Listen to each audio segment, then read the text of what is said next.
Hi అండి. Thumbnail చూసారు కదా! బియ్యం కొంటే ఉప్మా రవ్వ ఫ్రీ డీమార్ట్ షోరూమ్‌లో అని చెప్పేసి. అలా అని మీరు ఎళ్ళిపోయారనుకోండి, పప్పులో, ఉప్పులో కాలేసినట్టే ఉంటుంది. జస్ట్ నేను ఫన్నీగా చెప్తున్నాను. అండ్ ఇది కొంచెం సీరియస్‌గా తీసుకున్నా సరే, నేను జస్ట్ నా ఒపీనియన్ నేను షేర్ చేస్తున్నాను. పిల్లలకి మనం కూడా కొంచెం డిసిప్లిన్‌గా ఉండడం నేర్పించాలి కదా! అది అందుకని చెప్పేసి. నేను నిన్న రైస్ కొనేటప్పుడు ఇట్లా బియ్యం జల్లిస్తుంటుంటే ఉప్మా రవ్వ వచ్చింది. ఏంటి బరకగా ఉందని చెప్పి చూస్తే అది గోధుమ నొక్క తెలీదు, ఉప్మా నొక్క తెలీదు, ఉప్మా రవ్వ తెలీదు. అంటే ఇడ్లీ నొక్క అంటాం కదా అది.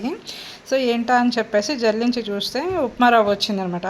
సో ఎలా అంటే పేరెంట్స్ మన పనిలో మనం ఉంటాం కదా, సామాన్లు తీసుకోవడంలో చేయడంలోనే. పిల్లలు ఉంటారు, వాళ్ళు కుదురుగా ఉంటారా, ఉండరు కదా. సో ఇటు అటు పరిగెడుతుంటారు, అన్నిట్లో వీటిల్లో వాటిల్లో మార్చేస్తుంటూ ఉంటారు, పోస్తూ ఉంటారు.